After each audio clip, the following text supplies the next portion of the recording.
Ilang grupo ho na bumabatikos doon sa naging desisyon ng Senado hinggil sa impeachment complaint laban kay Vice President Sara Duterte. May mga development po dyan, si Bombo Isa Cotoner.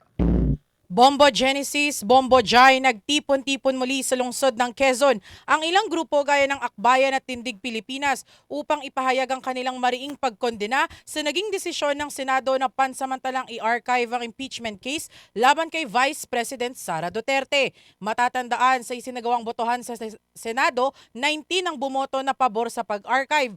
4 ang tumutol at 1 ang nag-abstain.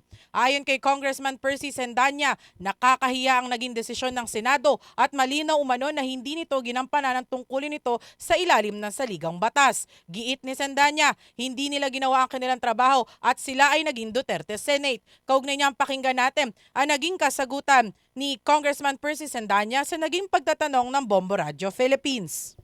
Dun sa desisyon ng Senado kagabi regarding impeachment po ni Vice President Sara Duterte. Nakakahiya. Nakakahiya itong ginawa ng Senado na pag-archive sa impeachment complaint. Nakakahiya na tinalikuran nila ang kanilang constitutional mandate at hindi nila ginawa ang kanilang trabaho. Sa dulo, kahapon napatunayan ng Senado na talagang sila. Samantala, ipinahayag naman ni Kiko Aquino D., co-convener ng Tindig Pilipinas, ang kanyang pagkadismaya sa naging daloy ng deliberasyon sa Senado. Anya, hindi man lang natalakay ang mga isyu ng korupsyon, pagnanakaw at pananakot na ibinabato laban sa Vice-Presidente. Bilang silent protest, nagpakita ng thumbs down si D kasama ang kanyang mga kasamahan sa loob ng session hall bago matapos ang botohan, kasunod ng kanilang pag-walkout. Anya, hindi nila matatanggap ang ganitong klaseng proseso. Kaugnay niyang pakinggan natin ang co-convener ng Tindig Pilipinas, Kiko Aquino D.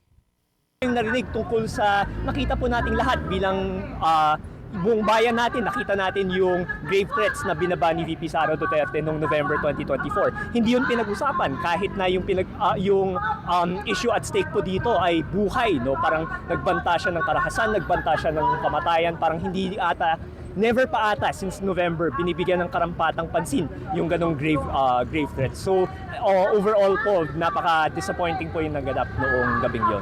Nag-thumbs down, nagpakita kayo ng thumbs down. Ano nangyari dito? Pwede po So walk out po talaga yung ginawa po yung ginawa po namin, parang hindi na siguro namin mapigilan yung saloobin namin. Kaya ang napag-usapan namin, ano naman po silang sinabi na bawal mag-silent protest. So yun po yung ginawa po natin nung.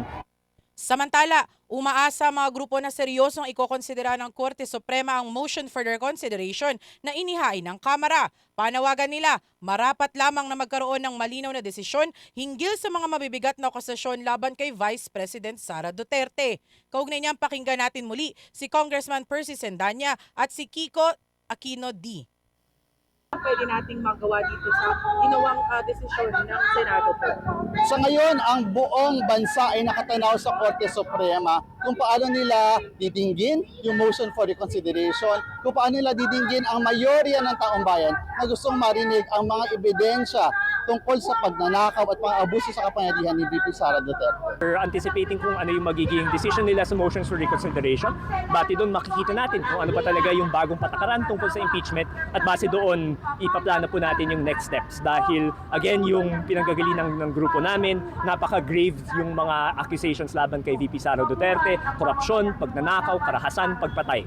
At hindi po natin yan titigilan hanggat magkaroon ng malinaw na hatol kung tama ba o Maliban doon sa paghihintay doon sa magiging ruling ng Supreme Court doon sa motion for reconsideration ng Kamara, may iba pa bang gagawin ng grupong ito after nung desisyon ng Senado? Kasi kung maalala ng mga kababayan natin, yung motion or yung petition na inihain doon sa Supreme Court ay galing yan sa third party. So pwede rin siguro na may third party na question dito. May ganito ba silang leaning or anggulo na tinitignan?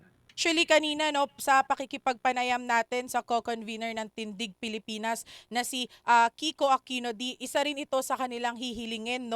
Pero ang pinaka target talaga muna nila ay sana ay mapag-isipan din talaga muna ng Korte Suprema na yung ipinasang motion for reconsideration ukol nga dito sa impeachment case ni Vice President Sara Duterte, at saka naman dito sila magbabase no kung ano pa yung mga susunod na mga steps nila, kasi isa rin yun sa tinitignan nila, Bombo Genesis, actually, na maaari rin silang magpasa ng kanilang sa Korte Suprema, at pati may mga nabanggit din sila na magiging steps din nila kapag nakita na natin o nakita na nila yung desisyon ng kataas-taasang hukuman doon sa ipinasang motion for reconsideration sa kanila, Bombo Genesis. So medyo matagal-tagal pa ito, no? Maraming salamat. Ingat ka diyan, Bombo Isa.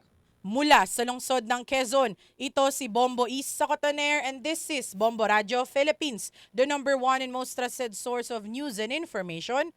Basta Radyo Bombo! For the most trusted source of news and information, visit our website at www.bomboradio.com. Follow us on Bombo Radio mobile app, Facebook, YouTube, TikTok, and X, formerly Twitter. Like, share, and stay connected. Anytime, anywhere.